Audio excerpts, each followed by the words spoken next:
नमस्कार दोस्तों। कभी कभी जब आप लोकप्रियता के पीक पर होते हैं तो अपनी मूर्खताओं को भी गौरव प्रदान करने लगते हैं और आप भूल जाते हैं कि ये मूर्खताएं एक दिन गले की फांस बन जाएंगी। जंतर मंतर पर बाल नरेंद्र की गूंज कैसे उठी? बाल नरेंद्र, बाल नरेंद्र, बाल नरेंद्र, बाल नरेंद्र, बाल नरेंद्र, बाल नरेंद्र। इसके पीछे एक लंबी कहानी है। आपको याद होगा कि प्रधानमंत्री नरेंद्र मोदी ने एक सभा में ऊर्जा संरक्षण के क्रम में नाले की गैस से चाय बनाने की तकनीक की घोषणा की। उसने उस नाली में, स्वाभाविक ये गंदी नाली होती, वहां गैस भी निकलता है तो कभी दुर्गंध आती थी। उसने एक छोटी सी बर्तन को उल्टा करके उसमें छेद करके एक पाइप डाल दी और जो गटर से गैस निकलता था वो पाइपलाइन से उसके अपने चाय के ठेले में ले लिया और वो चाय बनाने के लिए उसी गैस का उपयोग कर करके चाय बनाता था। सिंपल सी टेक्नोलॉजी। उन्होंने बहुत ही गंभीरतापूर्वक इस तकनीक की पूरी कथा को दर्शकों के सामने परोसा। दर्शक उनके नए आविष्कार पर फिदा हो गए थे और उन्होंने खूब तालियां पीटी थी। मुझे क्रेडिट नहीं चाहिए। नरेंद्र मोदी जी 12 वर्ष से प्रधानमंत्री हैं। अपनी इस तकनीक को आज तक विस्तार नहीं दिया। देश में यूं भी नालों की कोई कमी नहीं है। गलत विकास की नीतियों के कारण कई नदियां नाले में तब्दील हो गई हैं। प्रधानमंत्री अगर इस तकनीक को विकसित कर पाते तो संभव था कि गैस सस्ते दरों पर मिलने लगती, लेकिन यह होना नहीं था क्योंकि यह महज मूर्खतापूर्ण वक्तव्य था। जब बुद्धि का अजीर्ण हो जाता है तो मन में नई नई बेतुकी बातें आने लगती हैं। प्रधानमंत्री को लगता है कि आकाश में अगर बादल भरे हों तो रडार काम नहीं करता। लेकिन मैंने कहा इतने क्लाउड है, बारिश हो रही है, तो एक बेनिफिट है कि हम रडार से बच सकते हैं। उन्होंने एक बार तफसील से बताया भी कि कैसे भारत का जहाज पाकिस्तान पहुंच गया और बादल होने के कारण रडार उससे चिन्हित नहीं कर पाया। बीजेपी के ज़्यादातर नेता अतीतजीवी होते हैं। उन्हें लगता है कि वर्तमान की हर समस्या का हल ऐतिहासिक या पौराणिक युग में मौजूद है। प्रधानमंत्री एक बार महाभारत युग में पहुंच गए।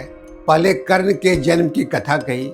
उन्होंने भरी सभा में कहा कि कर्ण का जन्म कुंती की कोख से नहीं हुआ था बल्कि एक स्टेम सेल से हुआ था।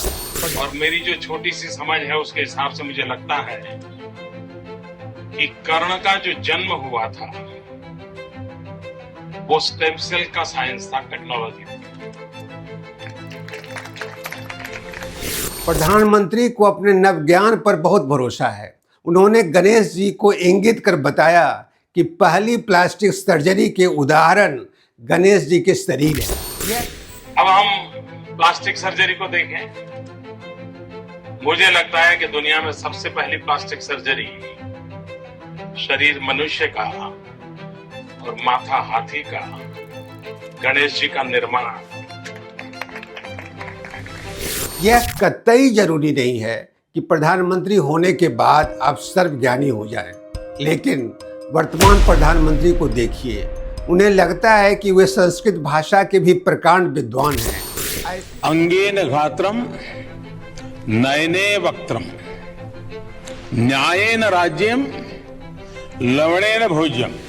ऐसी मूर्खताओं पर आज उनके मजाक उड़ रहे हैं और सैकड़ों रीलें सोशल मीडिया पर दौड़ लगा रही हैं। कोरोना में लोग त्राही त्राही कर रहे थे, लाशें गिर रही थी, अस्पताल पूरी तरह से भरे थे, दवा उपलब्ध नहीं थी, डॉक्टर और नर्स सभी परेशान थे, यहाँ तक कि लाशों के लिए चिता तक सजाई नहीं जा रही थी। तब प्रधानमंत्री ने जनता को सामूहिक बोध और कोरोना से निजात के लिए थाली बजाने का आह्वान किया। रविवार को शाम को 5 बजे 5 मिनट तक ताली बजा करके, थाली बजा करके, घंटी बजा करके हम उनके प्रति अपनी कृतज्ञता व्यक्त करें। 1 अरब और 40 करोड़ की जनता के गर्व और गौरव के लिए क्या यही सब रह गया था? इतिहास से संबंधित उनकी अनेक गलत बयानियां उपलब्ध हैं। वे पटना पहुंचे तो वोट के लिए बिहारियों को गुदगुदाना था, तो उन्होंने तक्षशिला को बिहार ले आए। सिकंदर कभी बिहार आया नहीं, लेकिन प्रधानमंत्री ने न केवल सिकंदर को पकड़कर बिहार लाए, बल्कि उन्होंने बताया कि बिहारियों ने सिकंदर के दांत खट्टे कर दिए।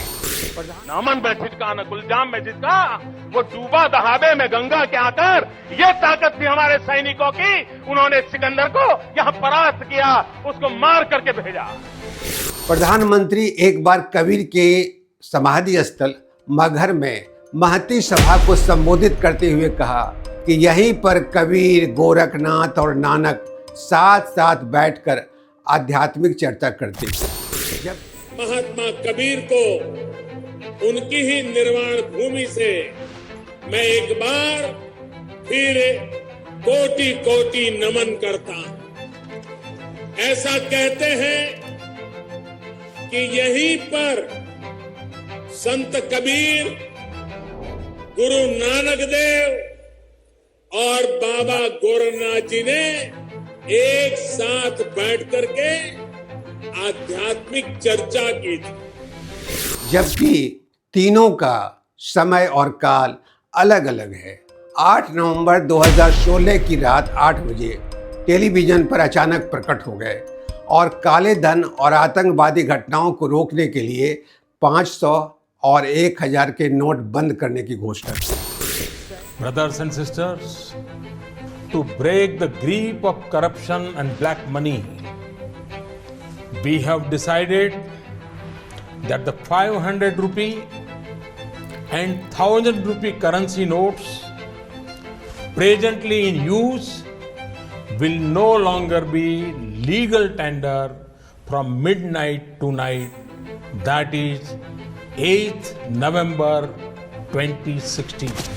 सैकड़ों लोग बैंक के सामने लाइन लगकर मर गए, लेकिन ना आतंकवादी घटनाएं घटी, ना काले धन पर रोक लगी।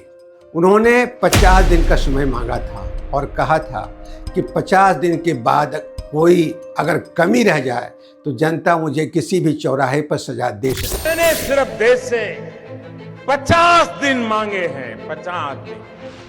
30 दिसंबर तक मुझे मौका दीजिए मेरे भाइयों बहनों।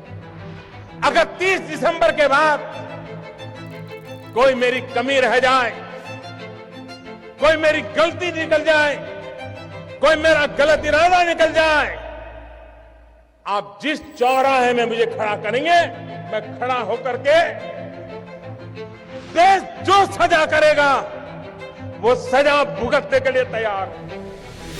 एक सच्चे भारतीय के लिए यह कितना दुखद प्रसंग है कि वे अपनी डिग्री छुपाते रहते हैं। गृह मंत्री अमित शाह ने एक बार उनकी एमए की डिग्री का प्रमाण पत्र लेकर आ गए। उन्होंने कहा कि दिल्ली विश्वविद्यालय से बीए और गुजरात से राजनीतिक शास्त्र से एमए की डिग्री प्राप्त की। प्रधानमंत्री की डिग्री पर MA in entire political science लिखा था, जबकि ऐसा कोई विषय गुजरात में पढ़ाया नहीं जाता। डिग्री की लिपि शैली पर भी सवाल उठे। यह डिग्री 1982 की थी, लेकिन डिग्री पर जो लिपि शैली थी वह 1992 के बाद विकसित हुई। आज तक प्रधानमंत्री की डिग्री पर छाया कोहरा साफ नहीं हो पाया है। लोगों को प्रभावित करने के लिए वे उल्टे सीधे किस्से कहते रहते हैं। उन्हें यह याद नहीं रहता कि जो कह रहे हैं वे सही हैं या नहीं।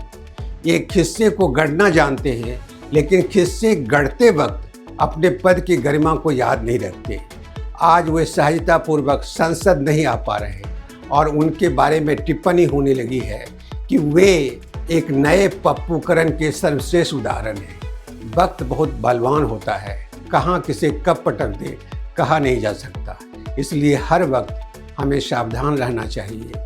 आज इतना ही। मेरे वीडियो को शेयर करें और चैनल को सब्सक्राइब करें। आपका बहुत बहुत आभार, बहुत बहुत धन्यवाद।